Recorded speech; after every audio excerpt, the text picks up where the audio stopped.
चरण रज से जो मिला आनंद है, आनंद रस का दान कर दे दास ये मतिमंद है।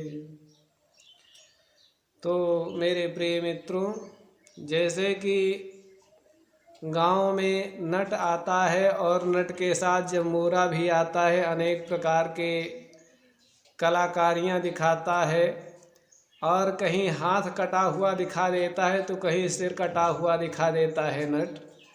कभी जो है मुंह से आग निकलते हुए दिखा देता है तो कहीं जो है मुंह से कांटे ढेर सारे निकालते दिखाई देता है। और उसके साथ साथ कभी अपने ही एक छोटे से डिब्बे से कई प्लेट, कप और बड़े बड़े जो है बर्तन निकाल करके दिखा देता है। ठीक इसी तरीके से ये नट, और नट के ऊपर जमूरे पर जो प्रयोग करता है वो जमूरे को माया नहीं व्यापती। और तुलसीदास जी कहते हैं, नट सेवक कहीं न व्याप ही माया। नट की माया सेवक पर नहीं व्याप्त होती है। श्री रामचंद्र जी की ही माया है लेकिन हनुमान जी पर व्याप्त नहीं होती है। ये तो देखने वाला कोई दूसरा जाने। ये राम जी के दूत हैं श्री हनुमंत लाल जी। और क्या हुआ, पिछले भाग में आप सभी भक्तों ने सुना कि उठी बहोर कीन्हे सी बहु माया, जीत न जाए प्रभंजन जाया। तो बहुत सी इस तरीके की जादुई माया दिखाता है, अपने कर्तव्य से हैरान कर देने वाला अनेक अनेक रूप धारण करता है। कभी सुअर बनता है, कभी इंद्र बन जाता है, कभी दैत्य बन जाता है, कभी गायब हो जाता है। इस तरीके से मेघनाथ ने माया किया, लेकिन जीत न जाए प्रभंजन जाया। तो प्रभंजन प्रकर्षणेन यो भंजनम करोति, वायुपुत्र है और वायु में ही यह माया चलती है, बिना वायु के माया संभव नहीं है। और ये वायुपुत्र हैं इसलिए उस माया का भंजन कर देते हैं। तो वह इंद्रजीत परेशान हो गया जिसने माया से इंद्र को जीता था।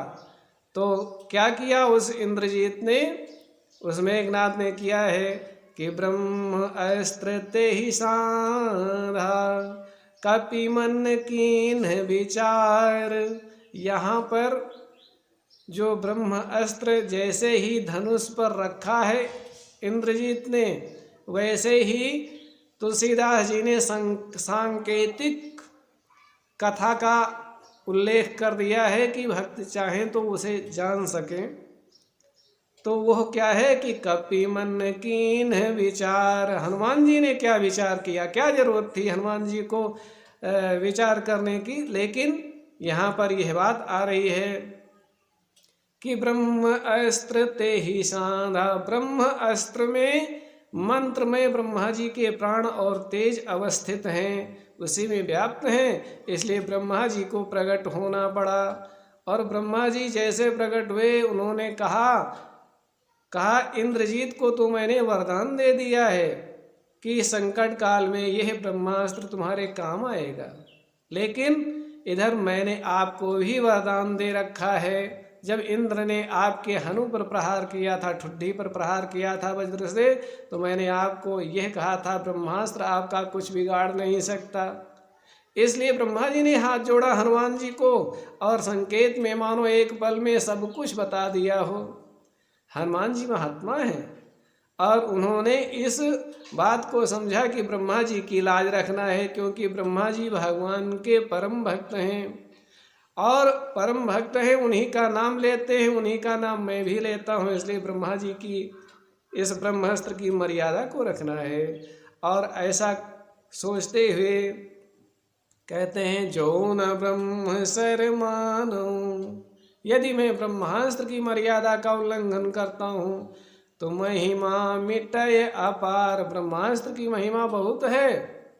भागवत में चले जाइए तो भागवत में भी जो है ब्रह्मास्त्र को अश्वत्थामा ने चलाया था अनजाने में। तो भगवान श्री कृष्ण ने कहा कि यह जो ब्रह्मास्त्र आ रहा है उस ब्रह्मास्त्र का तोड़ ब्रह्मास्त्र ही है और बाद में दोनों का कर्षण कर लिया है, खींच लिया है, शांत कर दिया है।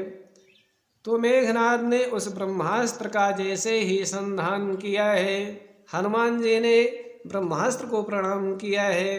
कहते हैं पर त्यों बार कटकु संघारा।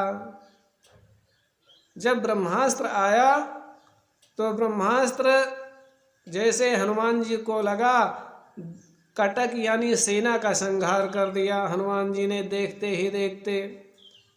तो सेना तो वैसे पहले हनुमान जी ने संहार कर दिया था, लेकिन ये दूसरी सेना कहाँ से आ गई। कहते हैं रावण पीछे से सेना भेजता था और फिर उस दूसरी सेना का संहार हनुमान जी ने किया। और ते ही देखा कपि मूर्छित भयो। मूर्छित हुए हनुमान जी, लेकिन कितने समय तक, 2.5 दंड यानी 2-4 मिनट 3 मिनट के लिए ही मूर्छित हुए। इंद्रजीत यह जानता है कि यह पराक्रमी वानर बस में नहीं आ सकता, इसलिए नाग पास बांधे सी लय गयो, नागपास में बांध लिया। और यह भी दिखाने के लिए मैंने नागपास का प्रयोग किया है, ब्रह्मास्त्र का प्रयोग नहीं किया है। इस तरीके से मित्रों इंद्रजीत ने हनुमान जी को बांधा है और कहते हैं कि यह कार्य जो हुआ वो भगवान की प्रेरणा से ही होता है। हनुमान जी ने सोचा बंध जाना ही अच्छा है, मेरे प्रभु पूछेंगे तो मैं क्या जवाब दूंगा कि मैंने लंका के लोगों को, उनकी मानसिकता को, उनके विचारों को, तो उसको भी तो बताना चाहिए। तो इनके साथ जाएंगे, जो जो होगा और उससे जो है लोगों की भावनाओं को यह पता चल जाएगा। इस तरीके से मित्रों ये है सुंदरकांड का दिव्यतम जो चौपाइयाँ हैं, आप सब लोगों के समक्ष यथावत बुद्धि के अनुसार रख रहे हैं और आप सब लोगों का प्रेम निरंतर मिलता रहे। इसी के साथ जय श्री सीताराम जी की, जय गुरु महाराज की।